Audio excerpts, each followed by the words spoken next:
আমরা শুকরিয়া আদায় করছি মহান রব্বুল আলামিনের আলিশান দরবারে যে আল্লাহ পাক রব্বুল আলামিন আমি এবং আপনাকে সাইয়্যিদুল আইয়াম সপ্তাহের শ্রেষ্ঠ দিন, আফদলুল মাকাম দুনিয়ার সর্বোৎকৃষ্ট স্থান, আল্লাহ পাকের ঘর মসজিদে আসার এবং বসার তৌফিক দান করেছেন। জুমার সালাতের পূর্বে কিছু দিন নসিহা শুনবার জন্যে আল্লাহ পাক রব্বুল আলামিন আমি এবং আপনাকে সুযোগ করে দিয়েছেন। সেজন্য আপনি আমরা সকলেই সেই মহান মালিকের দরবারে হৃদয়ের সবটুকুন আবেগ এবং অনুভূতিকে উজাড় করে দিয়ে শরীরের সবটুকুন শক্তি ব্যয় করে উচ্ছ্বসিত কণ্ঠে খুশি মনে আল্লাহ পাক রব্বুল আলামিনের শিখানো ভাষায় কালিমাতুশ শুকর পাঠ করছি। সকলেই জবান ছেড়ে দিয়ে পড়ুন আলহামদুলিল্লাহ। দরুদ ও সালাম পেশ করছি আল্লাহ পাক রব্বুল আলামিনের সৃষ্টির প্রধান আকর্ষণ, সমস্ত নবী রাসূলগণের মাথার মুকুট, বিশ্বমানবতার মুক্তির দূত, বিশ্বমানবতার সভাপতি হযরত মুহাম্মদ মুস্তাফা পড়ুন সাল্লাল্লাহু আলাইহি ওয়াসাল্লামের উপরে। সম্মানিত মুসল্লিয়ান কেরাম, আজকের দিনটি আমাদের জন্য খুবই গুরুত্বপূর্ণ। আমরা সকলে অবগত আছি যে আজকে বাদ মাগরিবের পর থেকেই লাইলাতুন নিসফি মিন শাবান অর্থাৎ শাবানের অর্ধরাত্রি শুরু হয়ে যাবে, যে রাতটির ব্যাপারে ফজিলতপূর্ণ এবং মহিমান্বিত কিছু আলোচনা আছে। আমরা ইনশাল্লাহ আজকে বাদ এশা আমাদের মসজিদে সংক্ষিপ্ত সময় শবে বরাতের রাতের এই ফজিলত সম্পর্কে আমরা আলোচনা শুনব, ইনশাআল্লাহ পাঠ করেন। যেহেতু রাতে আলোচনা হবে, তো এখন আমরা আমাদের ইতিপূর্বের যে ধারাবাহিক আলোচনা ছিল ঈমান ভঙ্গের কারণ, আমরা ঈমান ভঙ্গেরও আজকে যদি সময় থাকে দুটি গুরুত্বপূর্ণ কারণ শুনব। যতটুকু সময় কথা হবে আল্লাহ পাকের নিকট দোয়া করি আল্লাহ পাক রব্বুল আলামিন যেন আমি এবং আপনাকে আজকের আলোচনা থেকে উপকৃত হওয়ার তৌফিক দান করেন। সকলে বলছি আল্লাহুম্মা আমিন। ঈমান যদি কোনো মানুষের ঠিক না থাকে, সে শবে বরাতের এক রাতে কেন, সে যদি তার জীবনের প্রত্যেকটা রাতকে শবে বরাত মনে করে যদি ইবাদত করে, তাহলে কি তার সে ইবাদত আল্লাহ কবুল করবে? করবে না। ঈমানটা হলো অনেক দামি একটা জিনিস। আগে ঈমান ঠিক করতে হবে, এরপরে আমল করতে হবে। যত জায়গায় আল্লাহ পাক রব্বুল আলামিন ঈমান এবং আমলের কথা বলেছেন, আল্লাহ আগে বলেছেন ঈমানের কথা, এরপরে হচ্ছে আমলের কথা। কারণ আমল করা, ভালো কাজ করা, নেক কাজ করা, এগুলো তো কাফের মুশরিকরাও করে। কিন্তু কাফের মুশরিকদের ভালো কাজের দাম কি আল্লাহর কাছে আছে? নাই। কারণ তাদের কি নাই? ঈমান নাই। ঈমান থাকা লাগবে আগে।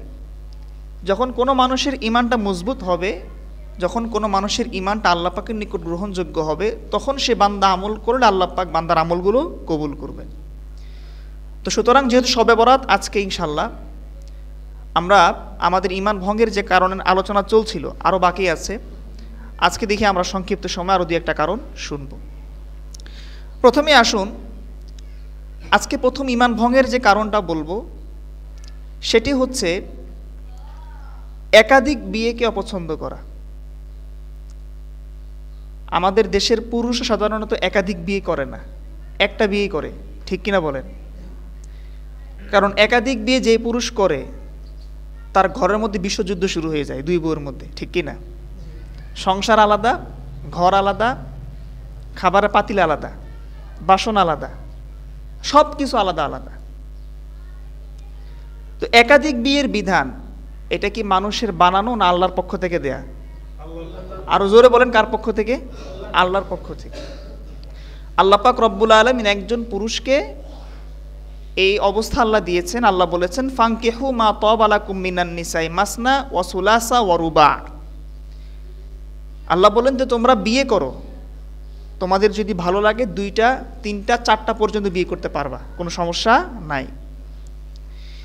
তো সরাসরি আল্লাহ পাকের পক্ষ থেকে দেয়া একটা বিধান, এটা যদি দুনিয়ার কোনো মানুষ যদি অপছন্দ করে বা আমাদের স্ত্রীরা যদি অপছন্দ করে, তাহলে কি ওই ব্যক্তির ঈমান থাকবে?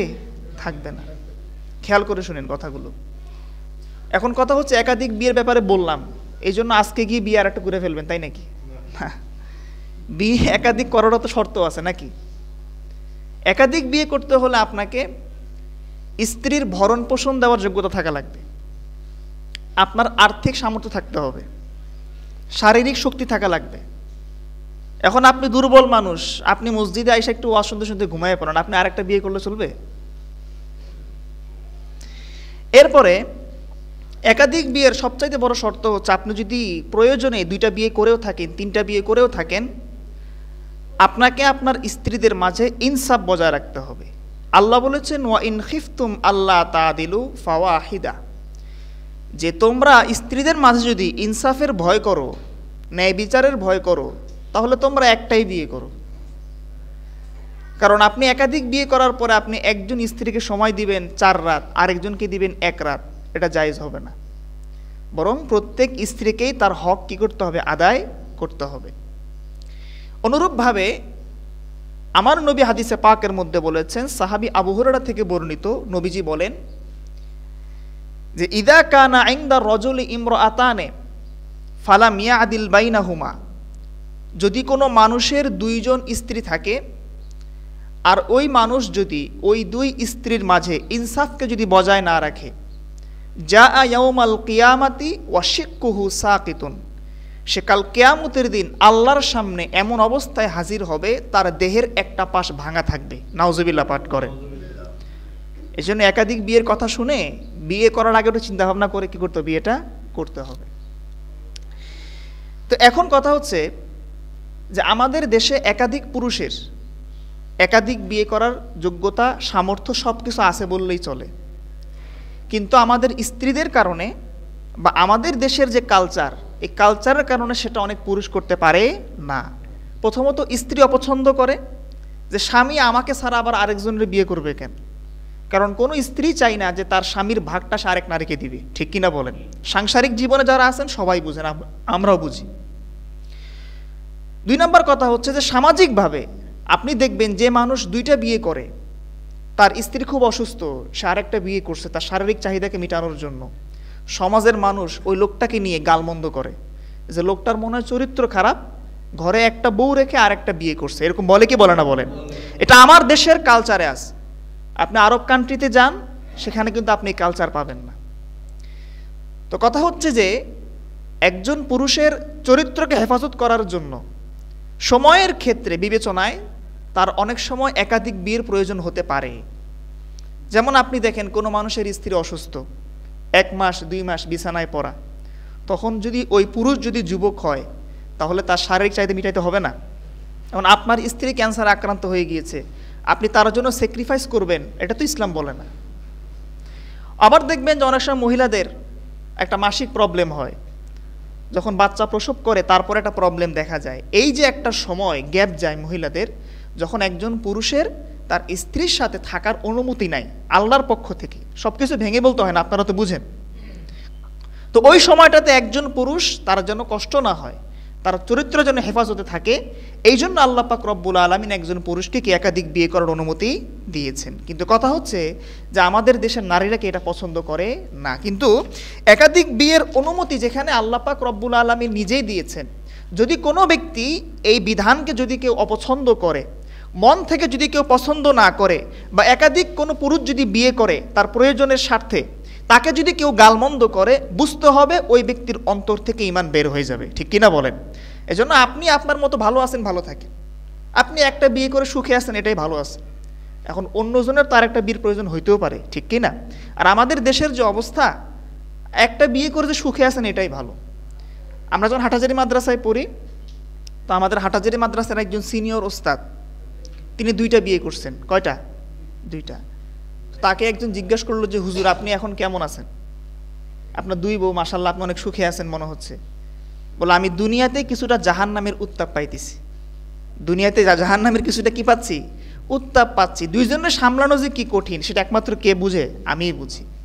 তাহলে 1 নাম্বার বললাম যে ইসলামের কোনো বিধানকে অপছন্দ আপনি করতে পারবেন না, একাধিক বিয়েকে অপছন্দ করার কোনো কি নাই, সুযোগ নাই। একটা বললাম। 2 নাম্বার, ইসলামের আরেকটা মানুষ অপছন্দ করে, বিশেষ করে যারা একটু অতি আধুনিক, যারা মডারেট মুসলিম, নাস্তিকদের কথা বাদই দিলাম, আমাদের মধ্যে যারা আমরা আল্লাহ এবং তার রসুলকে বিশ্বাস করে বলে মানুষকে বলি, আমাদের মধ্যে অনেকে দেখবেন পর্দার বিধান আছে না, পর্দার বিধানকে অনেকে অপছন্দ করে, আছে না নাই বলেন? আছে। অথচ পর্দার বিধান, নারীদেরকে পর্দা করার আদেশ কে দিয়েছেন ভাই? আরো জোরে বলেন, কে দিয়েছেন? আল্লাহ পাক রব্বুল আলামিন। আল্লাহ পাক রব্বুল আলামিন পবিত্র কোরআন সূরা আহজাবের মধ্যে বলেছেন, ওয়াকারনা ফি বুয়ুতিকুন্না ওয়ালা তাবাররাজনা তাবাররুজাল জাহিলিয়াতিল উলা, যে নারীরা তাদের ঘরে অবস্থান করবে এবং জাহিলি যুগের নারীদের ন্যায় নিজেদের দেহকে তারা মানুষের সামনে প্রদর্শন করবে না। কথা কি বুঝে আসছে? আবার এই সূরাতেই আর কিছু দূর যাওয়ার পর আল্লাহ পাক রব্বুল আলামিন বলছেন, ইয়া আইয়ুহান নাবিয়্যু কুল্লি আজওয়াজিকা ওয়া বানাতিকা ওয়া নিসাইল মুমিনিন ইউদিনিনা আলাইহিন্না মিন জালাবিবিহিন। আল্লাহ বলেন যে হে নবী, আপনি আপনার স্ত্রীদেরকে, আপনি আপনার কন্যাদেরকে এবং মুমিন নারীদেরকে আপনি বলে দেন, তারা যখন ঘর থেকে বের হবে তখন যেন তারা শরীরের উপরে একটা চাদরকে নামায় দেয়। এটাকে বলা হয় জিলবাব। এটাই কি বলে? জিলবাব। এত বড় একটা চাদর, যেই চাদর একজন নারী তার গায়ে দেওয়ার কারণে তার পুরো শরীর ঢেকে যায়, তার প্রতি যেন কোনো পরপুরুষের কুনজর না পড়ে। সুবহানাল্লাহ পাঠ করেন। আদেশটা কার? আরো জোরে বলেন কার? আল্লাহর আদেশ।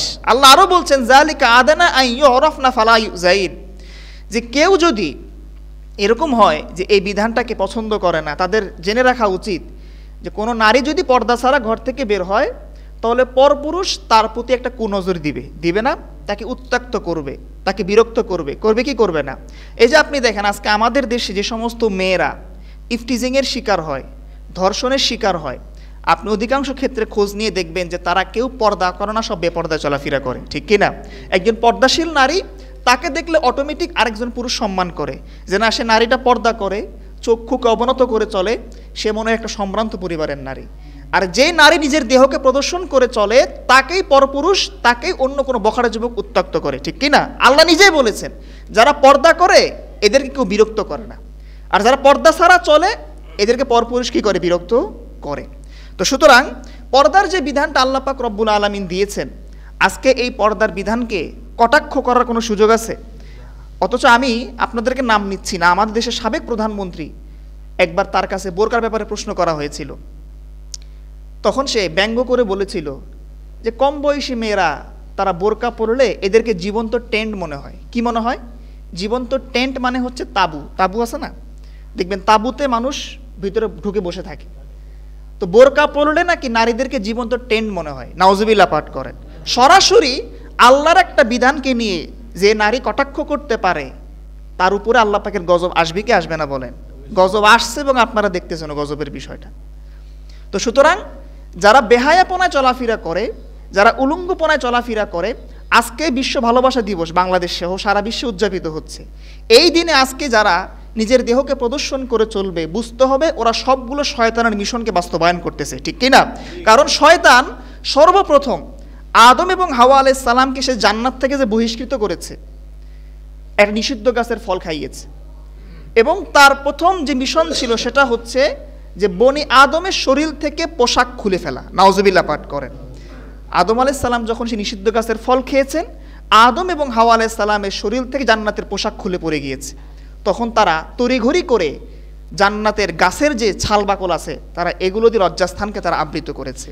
এই জন্য প্রিয় ভাইরা আমার, পোশাক, পর্দা এটা এমন একটা জিনিস যে পৃথিবীতে একমাত্র মানুষ ছাড়া অন্য কোনো পশু এবং পাখিকে আল্লাহ পাক রব্বুল আলামিন পোশাক দান করেন নাই। সুবহানাল্লাহ পাঠ করেন। আল্লাহ পাক রব্বুল আলামিন বলেন, ইয়া বানি আদম কদ আনজালনা আলাইকুম লিবাসান ইউয়ারি সাওআতিকুম ওয়ারিশা ওয়া লিবাসুত তাকওয়া যালিকা খায়রুন যালিকা মিন আয়াতিল্লাহি লাআল্লাহুম ইয়াযযাক্কারুন। পড়েন সুবহানাল্লাহ। আল্লাহ পাক রব্বুল আলামিন বলেন, হে আদম সন্তান, তোমাদেরকে আমি আল্লাহ পাক রব্বুল আলামিন পোশাক নাজিল করেছি তোমাদেরকে আমি আল্লাহ পাক রব্বুল আলামিন শরীরকে আবৃত করার জন্য পোশাক দিয়েছি, যাতে করে তোমরা এই পোশাকের মাধ্যমে নিজের শরীরকে, নিজের লজ্জাস্থানকে তোমরা আবৃত করতে পারো। আল্লাহ পাক রব্বুল আলামিন বলেন, তোমাদেরকে যে পোশাক আমি আল্লাহ পাক দিয়েছি, তোর মধ্যে সর্বোত্তম পোশাক হচ্ছে লিবাসুত তাকওয়া, তাকওয়া এবং খোদাভীতির পোশাক। সুবহানাল্লাহ পাঠ করেন। কিসের পোশাক? তাকওয়া এবং খোদাভীতির পোশাক। অর্থাৎ এমন পোশাক, যে পোশাকটা পরলে মানুষকে দেখলে মনে হয় যে লোকটা মনে হয় আল্লাহকে ভয় করে। কিন্তু আজকে সেই তাকওয়া এবং খোদাভীতির পোশাক কি আজকে আছে বলেন? আজকে তো আমাদের দেশে মাশাআল্লাহ যেই নারী যত ছোট পোশাক পরতে পারে, নিজের দেহকে প্রদর্শন করতে পারে, আজকে সে আমার দেশে তত বড় সেলিব্রিটি এবং জনপ্রিয়। নাউজুবিল্লাহ পাঠ করেন। তাকে দেখার জন্য সাংবাদিকও দৌড়ায়, যুবক ছেলেপেলেও দৌড়ায়, ঠিক কিনা বলেন? বিভিন্ন ইভেন্টে গেলে দেখবেন যে নারী ছোট পোশাক পরে আসে, বিভিন্ন নায়িকা আছে, এই আছে সেই আছে, এরা দেখবেন ছোট পোশাক পরার কারণে এদের পিছনে সব সাংবাদিকরা দৌড়ায়, ঠিক কিনা? তো এটা লিবাসুত তাকওয়া নয়। পোশাক আল্লাহ মানুষকে দিয়েছেন। পৃথিবীতে একমাত্র মানুষ ছাড়া কোনো পশু এবং পাখিকে আল্লাহ পাক রব্বুল আলামিন পোশাকের বিধান দেন নাই। এজন্য গরু ছাগল পোশাক পরে না, হাঁস মুরগি পোশাক পরে না। আজকে যে মানুষেরা আল্লাহ পাক রব্বুল আলামিনের পক্ষ থেকে পোশাক পাওয়ার পরেও যারা পোশাক গায়ে না দিয়ে ছোট পোশাক পরে উলঙ্গপনা প্রকাশ করে, বুঝতে হবে তারা আমাদের মতো দেখতে মানুষ হলেও এরা হচ্ছে মানুষরূপী একটা জানোয়ার, ঠিক কিনা বলেন? তো সুতরাং পোশাক গায়ে দিবেন, পর্দা করবেন তো ইনশাআল্লাহ? পর্দা করবেন। পর্দার বিধানটা কি শুধু বাহিরে, না আমাদের ঘরের অভ্যন্তরে পর্দা আছে বলেন? আছে। পারিবারিকভাবে আজকে পর্দা আমরা অনেকে মেনটেন করি না। সমাজে বের হইলে, বাজার ঘাটে গেলে অনেক নারী দেখি বোরকা পরে যায়, কিন্তু পরিবারের ভিতরে, আপনার বংশের ভিতরে আল্লাহর বিধান, রসুলের কথা যে একজন নারী দেখা করতে পারবে 14 জন পুরুষের সাথে, একজন পুরুষ দেখা করতে পারবে 14 জন নারীর সাথে, এছাড়া অন্য কারোর সঙ্গে দেখা করাটা কি নাই? জায়েজ নাই। কিন্তু আজকে এই বিধানটাকে আমাদের দেশে আছে বলেন? দেবরের সাথে, ভাসুরের সাথে, স্বামীর বড় ভাইয়ের সাথে, স্বামীর ছোট ভাইয়ের সাথে, দেবরের সাথে আজকে অনেকের স্ত্রী এমন আছে ওপেনলি কথাবার্তা বলে, আছে না নাই বলেন? অথচ আমার নবী হাদিসে পাকের মধ্যে বলেছেন, ইয়াকুম ওয়াদুখুল আলান নিসা, যে তোমাদেরকে আমি আল্লাহ পাক তোমাদেরকে আমি বলছি যে তোমরা নারীদের থেকে বেঁচে থাকো। তখন একজন আনসারী সাহাবী প্রশ্ন করলেন, যে ইয়া রাসূলুল্লাহ, আফারা আইতাল হামওয়া, দেবর এবং ভাসুর সম্পর্কে আপনার মন্তব্য কি? দেবর এবং ভাসুরের সাথে একজন নারী দেখা করতে পারবে কিনা? নবীজি বলেছেন, আল হামু আল মাউতু, দেবর হচ্ছে মৃত্যু তুল্য। অর্থাৎ মানুষ যেরকম মৃত্যুকে ভয় পায়, একজন নারীর উচিত তার দেবর এবং তার ভাসুরকে ভয় করা। সুবহানাল্লাহ পাঠ করেন। তাহলে কত গুরুত্ব দিয়ে নবীজি কথার উপর চিন্তা করে দেখেন। অনেক স্বামী বিদেশ থাকে, এদিকে তারও বউ দেশে একা থাকে, দেবরের সাথে ভাসুরের সাথে অবৈধ সম্পর্ক হয়, এরকম নিউজ আপনারা দেখছেন না? তো পারিবারিকভাবে যদি এই পর্দার মেনটেন যদি আমাদের পরিবারে আজকে থাকতো, এ ধরনের অঘটনগুলো আজকে আমাদের দেশে ঘটতো না। তো সুতরাং পর্দার বিধানটা আল্লাহ পাক দিয়েছেন। যদি কোনো মানুষ পর্দার বিধানকে যদি অপছন্দ করে, তাহলে বুঝতে হবে ওই মানুষ দেখতে মুসলমান হলেও তার অন্তর থেকে ঈমান বের হয়ে গিয়েছে, ঠিক কিনা? তাহলে ঈমান ভঙ্গের কারণ বললাম দুইটা। একটা বললাম একাধিক বিয়ে করাকে যারা অপছন্দ করে, এটা ঈমান ভঙ্গের কারণ। 2 নাম্বার, যারা পর্দাকে অপছন্দ করে, সেটাও কি ঈমান ভঙ্গের কারণ। আপনাদের কষ্ট হচ্ছে নাকি? কষ্ট হচ্ছে? আল্লাহ আপনাদেরকে ধৈর্য সহকারে কথাগুলো বুঝার তৌফিক দান করুন, সকলে বলি আমিন। সর্বশেষ যেটা বলবো, ইসলামের একটা গুরুত্বপূর্ণ বিধান হচ্ছে জিহাদের বিধান। কিসের বিধান বলেন? আস্তে করে বলতেছেন নাকি? ভয় পাচ্ছেন আপনারা? না, আস্তে করে বলারই কথা। কারণ আমার দেশের পরিস্থিতি হচ্ছে এরকম, যেই দেশে জিহাদের কথা বলতে গেলে মানুষ সন্ত্রাস এবং জঙ্গিবাদের গন্ধ খুঁজে, ঠিক কিনা? জিহাদের কথা বলতে গেলে মানুষ মনে করে যে হুজুরের সাথে মনে হয় আফগানিস্তানের সাথে একটা সম্পর্ক আছে, হুজুরের সাথে মনে হয় পাকিস্তানের সম্পর্ক আছে, হুজুর মনে হয় রাজাকার, ঠিক কিনা? এরকম বলে কি বলে না? আমরা বলি যে আমরা মোল্লারা বাংলাদেশটাকে আফগানিস্তান পাকিস্তান বানাইতে চাই না, আমার বাংলাদেশটাকে সত্যিকার অর্থে আমরা সোনার বাংলাদেশ বানাইতে চাই, ঠিক কিনা বলেন? জিহাদের বিধান আল্লাহ পাক দিয়েছেন। আপনি জিহাদ করতে পারেন বা আপনি না পারেন, কিন্তু জিহাদকে যারা অপছন্দ করবে, জিহাদকে যারা জঙ্গি এবং সন্ত্রাস বলে আখ্যায়িত করবে, বুঝতে হবে ওদের ঈমান ভেঙে যাবে, ঠিক কিনা? প্রিয় ভাইয়েরা আমার, খুব খেয়াল করে শুনবেন। আল্লাহ পাক রব্বুল আলামিন পবিত্র কোরআনে পাকের ভিতরে জিহাদের ব্যাপারে একাধিক আয়াতকে আল্লাহ পাক নাজিল করেছেন। আল্লাহ পাক রব্বুল আলামিন যেরকম নামাজের আদেশ দিয়েছেন, আল্লাহ পাক রব্বুল আলামিন ঠিক সেরকমভাবে জিহাদেরও আদেশ দিয়েছেন। সুবহানাল্লাহ পাঠ করেন। আল্লাহ পাক রব্বুল আলামিন বলেন, উযিনা লিল্লাযীনা ইউকাতালুনা বিআন্নাহুম যুলিমু ওয়া ইন্নাল্লাহা আলা নাসরিহিম লাকাদির। আল্লাহ পাক রব্বুল আলামিন বলেন, তোমাদেরকে আমি আল্লাহ পাক জিহাদের জন্য অনুমতি দিলাম, তোমাদেরকে আমি আল্লাহ পাক রব্বুল আলামিন জিহাদের ঘোষণা দিলাম। আর যে সমস্ত মুজাহিদরা আল্লাহর উপর ভরসা করে জিহাদের ময়দানে ঝাঁপিয়ে পড়বে, মুসলমানদের সংখ্যা কম হতে পারে, কাফেরদের সংখ্যা বেশি হতে পারে, কিন্তু মুসলমানদের জেনে রাখা উচিত স্বয়ং আমার আল্লাহ পাক রব্বুল আলামিন তিনি জিহাদের ময়দানে মুসলমানদেরকে সহযোগিতা করবেন। সুবহানাল্লাহ। আজকে যারা জিহাদকে অপছন্দ করে, বুঝতে হবে কি মুনাফিক। কারণ আমার রসুলের যে কিছু মানুষ এমন ছিল যারা জিহাদকে অপছন্দ করত, তারা দেখতে মুসলমান ছিল ঠিক, নামটাও ছিল মুসলমান, বাবার নামটাও ছিল মুসলমান, বংশও ছিল মুসলমান, কিন্তু জিহাদকে অপছন্দ করত। এই সমস্ত মুনাফিকদের ব্যাপারে আল্লাহ পাক আয়াত নাজিল করে জানিয়েছেন। আল্লাহ পাক রব্বুল আলামিন বলেন, ফারিহাল মুখাল্লাফুনা বিমাকআদিহিম খিলাফা রাসূলিল্লাহি ওয়া কারিহু আইয়ুজাহিদু বিআমওয়ালিহিম ওয়া আনফুসিহিম ফি সাবিলিল্লাহ وقالوا لا تنفروا في الحر قل نار جهنم أشد حرا لو كانوا يفقهون। পড়ুন আল্লাহু আকবার। আল্লাহ পাক রব্বুল আলামিন বলেন, মুনাফিক প্রকৃতির কিছু মানুষ আছে। আমার নবী যখন তাবুক যুদ্ধের জন্য সাহাবায়ে কেরামকে বের হতে বললেন, তখন আবহাওয়াটা প্রচণ্ড গরম ছিল। যখন আমার নবী সাহাবায়ে কেরামকে আদেশ করেছেন, কিছু কিছু মুনাফিক প্রকৃতির মানুষ তারা জিহাদের ময়দানে বের হয় নাই, তারা নিজের জান এবং মালকে তারা আল্লাহ পাকের রাস্তায় ব্যয় করাকে তারা পছন্দ করেন নাই। আর তারা মুসলমানদেরকে প্রচার করতে শুরু করেছে, লা তানফিরু ফিল হার, এই প্রচণ্ড গরমের ভিতরে তোমরা জিহাদের ময়দানে বের হইও না। আমার আল্লাহ পাক রব্বুল আলামিন নবীকে বললেন, নবী আপনি জানায় দেন, কুল নারু জাহান্নাম আশাদ্দু হাররা, তোমরা দুনিয়ার সূর্যের আগুনের তাপকে তোমরা ভয় পাও, কিন্তু মনে রাখবা জাহান্নামের আগুনের উত্তাপ দুনিয়ার সূর্যের উত্তাপের চাইতেও আরো অনেক বেশি। ঠিক কিনা বলেন? তো সুতরাং যারা জিহাদ করতে আজকে ভয় পায়, মনে করে যে আমি জিহাদ করতে গেলে মরে যাব, আমার বাচ্চারা এতিম হয়ে যাবে, স্ত্রী বিধবা হয়ে যাবে, এত গরমে জিহাদ সহ্য করতে পারবো না, এদের মনে রাখা উচিত জাহান্নামের উত্তাপ, জাহান্নামের শাস্তি দুনিয়ার থেকেও আরো বেশি। ঠিক কিনা বলেন? এখন আপনি বলতে পারেন যে হুজুর, জিহাদ করলে তো মানুষ হত্যা হয়, হয় না? যখন পক্ষে পক্ষে যখন যুদ্ধ শুরু হয়ে যাবে, তখন স্বাভাবিকভাবে মুসলমানরা কাফেরদেরকে হত্যা করবে। এখন অনেক বুদ্ধিজীবী এই প্রশ্নটা করতে পারে, বা অনেকেই যুক্তি দাঁড় করাতে পারে যে জিহাদ করলে তো মানুষকে হত্যা করা হয়, ইসলাম কি মানুষকে হত্যা করতে উদ্বুদ্ধ করে? আচ্ছা, এরকম যুক্তি দেয় কিছু নাস্তিক আছে না? যুক্তির মধ্যে কি মুক্তি আছে? না। আমরা বলি, যদিও বা জিহাদ করতে গেলে সাময়িক পর্যায়ে আপনি দেখবেন কিছু মানুষকে হত্যা করা হয়েছে, কিছু কাফেরকে মেরে ফেলা হয়েছে, কিন্তু কিছু কাফেরকে হত্যা করে ইসলাম এবং মুসলমানদেরকে হেফাজত করা হয়েছে। ঠিক কিনা বলেন? উদাহরণস্বরূপ আপনি দেখেন, আমাদের শরীরে ফোড়া হয় না? ফোড়া হয়? হয়। ফোড়া হোক বা আপনার শরীরে যে কোনো রোগ হোক, আপনি অপারেশন করেন কি করেন না? একটা সামান্য ফোড়া যদি কোনো মানুষের শরীরে উঠে, তার পুরো শরীরটা অচল হয়ে যায় ফোড়ার ব্যথায়। ঠিক কিনা? তো আমরা ফোড়া উঠলে কি করি? আমরা ফোড়াকে অপারেশন করি। এই ছোট্ট একটা ফোড়া যদি আমি এবং আপনি অপারেশন করি, আমার দেহের এই জায়গাটা যদি আমি কেটে ফেলি, একটা ছোট্ট ফোড়া অপারেশনের মধ্য দিয়ে আমার পুরো দেহটাকে হেফাজত করা হয়। ঠিক কিনা বলেন? ঠিক তদ্রূপ জিহাদের ময়দানে কতিপয় কাফের এবং ইসলামের শত্রুকে হত্যা করে ইসলাম এবং মুসলমানদেরকে হেফাজত করা হয়। সুবহানাল্লাহ পাঠ করেন। সুতরাং এই জিহাদকে অপছন্দ করার কোনো সুযোগ আছে? কোনো সুযোগ নাই। প্রিয় ভাইরা আমার, শুধুমাত্র রোজা এবং নামাজকে আল্লাহ পাক রব্বুল আলামিন ফরজ করেছেন এমন নয়, বরং জিহাদকেও আমার আল্লাহ পাক রব্বুল আলামিন তিনি ফরজ করেছেন।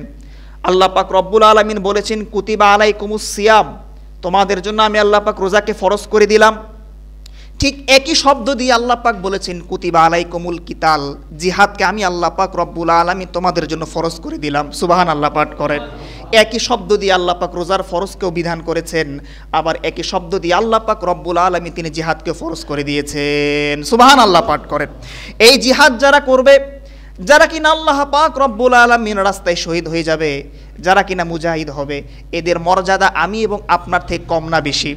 আস্তে করে বলবেন না, কম না বেশি? অনেক বেশি। আল্লাহ পাক রব্বুল আলামিন বলেছেন, ওয়ালা তাহসাবান্নাল্লাযীনা কুতিলু ফি সাবিলিল্লাহি আমওয়াতা বাল আহইয়াউন ইনদা রাব্বিহিম ইউরযাকুন। আল্লাহ পাক রব্বুল আলামিন বলেন, যারা কিনা আল্লাহ পাকের রাস্তায় জিহাদ হয়ে শহীদ হয়ে যায়, এমন শহীদ মানুষদেরকে তোমরা মৃত মনে করো না, বরং তারা যখন কবরস্থ হয়ে যায় তাদেরকে সে কবরের ভিতরে আমার আল্লাহ পাক রব্বুল আলামিন রিজিকের ব্যবস্থা করে দেন। সুবহানাল্লাহ পাঠ করেন। সুতরাং এই জিহাদ করে যারা শহীদ হয়, মুজাহিদ যারা হয়, তারা দুনিয়ার জমিনে মৃত, কিন্তু কবরের জীবন এরা জীবিত, ঠিক কিনা বলেন? সুতরাং এই জিহাদ করতে রাজি আছেন তো আপনারা ইনশাআল্লাহ? জিহাদের ফজিলত কম না বেশি? অনেক বেশি। আপনাদেরকে আমি দুই একটা হাদিস শুনে আমি আলোচনা শেষ করতে চাই। জিহাদের প্রসঙ্গে একটা হাদিস আপনাদেরকে আমি শোনাতে চাই। নবীজি বলেছেন, ইন্না ফিল জান্নাতি মিআতু দরজা আ'আদ্দাহা লিল মুজাহিদিনা ফি সাবিলিল্লাহ মা বাইনাদ দরজাতাইনি কামা বাইনাস সামাই ওয়াল আরদ। নবীজি বলেন জান্নাতের ভিতরে 100টা স্তর আছে। কয়টা স্তর? 100টা স্তর। এবং এই 100টা দরজা এবং স্তরকে আল্লাহ পাক রব্বুল আলামিন মুজাহিদের জন্য বানাইছেন, যারা রাস্তায় কি করে? জিহাদ করে। আর মুজাহিদের জন্য আল্লাহ পাক জান্নাতের যে 100টি স্তর বানিয়েছেন, প্রত্যেকটা স্তরের মাঝে আসমান এবং জমিন পরিমাণ ব্যবধান রয়েছে। সুবহানাল্লাহ পাঠ করেন। উপরন্তু নবীজি তার আরেক হাদিসের মধ্যে বলেছেন, মাগবাররাত কদামা আবিদিন ফি সাবিলিল্লাহ ফাতামাসসাহুন নার। নবীজি বলেন, যে ব্যক্তি কিনা আল্লাহ পাকের রাস্তায় জিহাদ করার জন্য বের হয়, আল্লাহ রাস্তায় জিহাদ করতে গিয়ে তার পায়ে যে ধুলা এবং বালি লাগে, কাল কিয়ামতের দিন তার পায়ের ওই স্থানে জাহান্নামের আগুন স্পর্শ করবে না। সুবহানাল্লাহ পাঠ করেন। সুতরাং জিহাদের মতো এত বড় একটা বিধানকে আজকে যারা জঙ্গিবাদ এবং সন্ত্রাসবাদ বলে আখ্যায়িত করে, আমি স্পষ্ট ভাষায় বলতে চাই যে ওই ব্যক্তির অন্তর থেকে ঈমান বের হয়ে গিয়েছে, ঠিক কিনা বলেন? সুতরাং প্রিয় ভাইরা আমার, ঈমান যেন আমাদের না ভাঙে, আমাদের ঈমানকে যত্ন করা লাগবে। বলেন, যত্ন করতে হবে? যত্ন করবেন তো ইনশাআল্লাহ? তো আজকে আমাদের ঈমান যত্ন করার, আমলকে বৃদ্ধি করার, আল্লাহ পাকের নৈকট্য অর্জন করার একটা মহিমান্বিত সময় আমাদের সামনে উপস্থিত। আজকে বাদ মাগরিব ইনশাআল্লাহ লাইলাতুন নিসফি মিন শাবান, অর্থাৎ শবে বরাত ইনশাআল্লাহ শুরু হয়ে যাবে। আমরা মাগরিবের পর থেকে পুরো এলাকাতে কেউ যেন কোনো প্রকার গান বাদ্য না বাজায়। আজকে যেহেতু শুক্রবার, আপনারা তো অনেকেই জানেন, ছুটির দিনে আবার আজকে বিশ্ব ভালোবাসা দিবস। এখন ভালোবাসা দিবস প্রকাশ করতে গিয়ে আপনি বাদ মাগরিব একটা মহিমান্বিত রজনীতে আপনি গান বাদ্য বাজাবেন, আপনি আরেকজনের ক্ষতি করবেন, এটা আমি এবং আপনি মুসলমান হিসেবে সমর্থন করতে পারি না। আজকে একটা মহিমান্বিত রাত আসতেছে, আমি সকালবেলা 8টা বাজে আমার বাসায় ঘুমাতে পারতেছি না, এত জোরে জোরে সাউন্ড বক্স দিয়ে গান বাজাচ্ছে। আমার কি মনে হয় কি এই লোকগুলোর কি অনুভূতি নাই? এই লোকগুলো কি মরবে না? এত জোরে জোরে গান বাজায়, নিজেরও ঘুমের সমস্যা হয়, আরেকজনেরও সমস্যা হয়। আবার শুক্রবার দিন, একটা পবিত্র দিনে। তো সুতরাং একজন পাক্কা ইমানদার মুসলমান যাদের অন্তরে ঈমান আছে, তারা এই কাজগুলো করতে পারে না। সমাজে যারা গুরুজন আছেন, যারা মুরব্বী আছেন, যদি কেউ দেখেন আজকে বাদ মাগরিব থেকে কোনো প্রকার অসামাজিক কর্মকাণ্ড করে, জোরে জোরে গান বাদ্য বাজায়, আড্ডাবাজি করে, ছেলেপেলেরা গেমস খেলে, আজকের জন্য মুরব্বীরা এক নিষেধ করেন, পারবেন না ইনশাআল্লাহ? আর আজকে ইনশাআল্লাহ শবে বরাত প্রসঙ্গে বাদ এশা আমাদের মসজিদে ইনশাআল্লাহ আলোচনা সভা হবে। আপনারা সকলেই আসবেন, আপনাদের দাওয়াত রইল। আল্লাহ আপনাদের সকলকে আজকের মহিমান্বিত রাতে ইবাদত করার তৌফিক দান করুন। সকলে বলে আমিন। আসসালামু আলাইকুম ওয়া রাহমাতুল্লাহি ওয়া বারাকাতুহু।